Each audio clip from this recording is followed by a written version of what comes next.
Welcome back into the Sports Source. This segment brought to you by Tennova Healthcare. Did you know Tennova has 6 convenient locations across East Tennessee?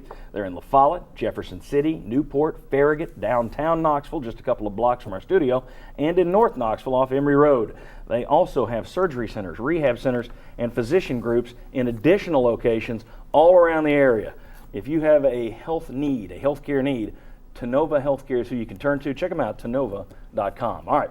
Want to remind folks that they can follow us on Twitter, and you can see every segment of every show on sportsource.tv. We typically get that posted either sometime between Sunday night and Monday night. Typically is when we get that show posted. So you can go there. If you read on the internet that we said something, you can go to sportsource.tv and see, well, that's not what they said at all. Check us out. All right. Will it be another coaching search for Tennessee, or will Dave Hart keep Cuonzo Martin around and lure him back to Knoxville? Yesterday, it was reported that Martin would be a top candidate, along with Ben Howland, the former UCLA coach, for the Marquette job.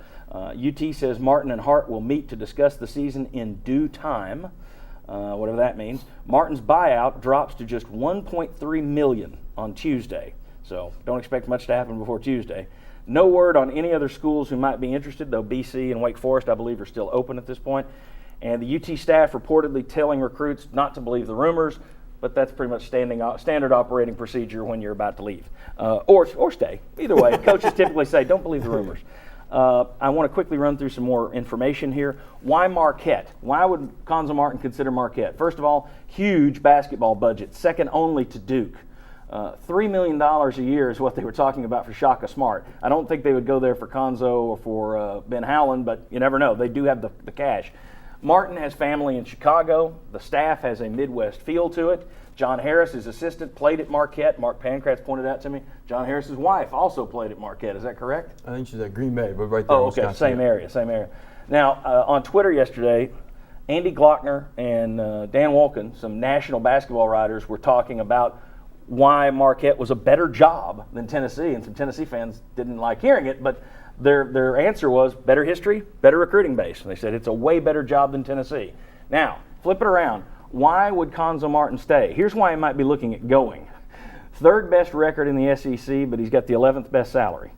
Over the last 3 years, he's only behind Calipari and Donovan, but he's got the 11th best salary. The petition to bring back Bruce didn't help him. He can't like that. VolQuest reported on Friday that at least a couple of boosters said you can't use our planes to recruit anymore. That's kind of a slap in the face. He wasn't Dave Hart's hire. Pearl's ghost is now out of the crypt and walking around on the sideline near you, so that's about to get even worse. And some fans, unfortunately, gave him no chance, and they never will. And I think that, of all the things here, that is the most unfair. But I'm going to start with you, Mark. You've been in the coaching profession. You were in the coaching circles last year, in fact. Last Final Four, you were there in that milling around, hubbubbing stuff.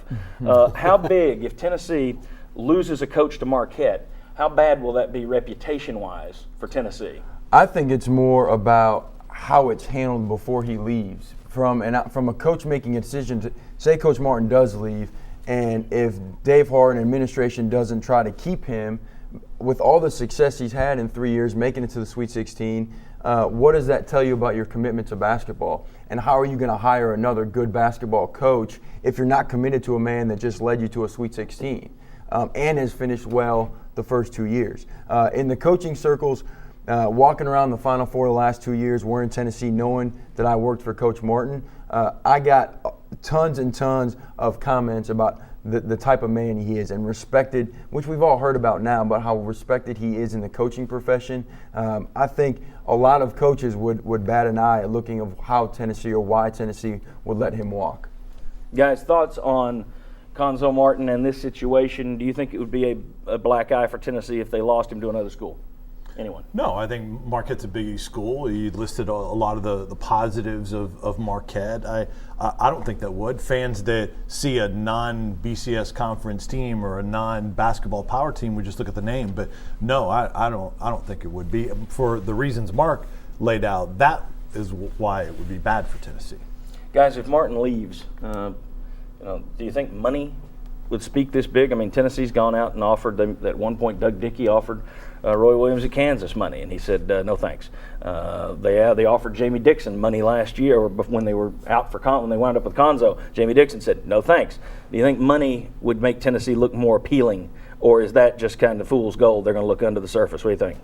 If you're another coach, I think money would definitely make us look more appealing. I don't know what they'll be willing to put out there, but I think the first thing they should do is try to re-sign Coach Martin, because I think he deserves it, and he's obviously did a very good job with the team. And you can only suspect that he'll do even better if he stays here. So I think they should put it on the table for him. And with all those points you mentioned, John, and boy, those are all really good points to look at. If I'm Conzo Martin, I'm kind of wondering, where was the vote of confidence when all this was going on? Where was your athletic director coming out when this online petition is going on and saying, Coach Martin is our guy.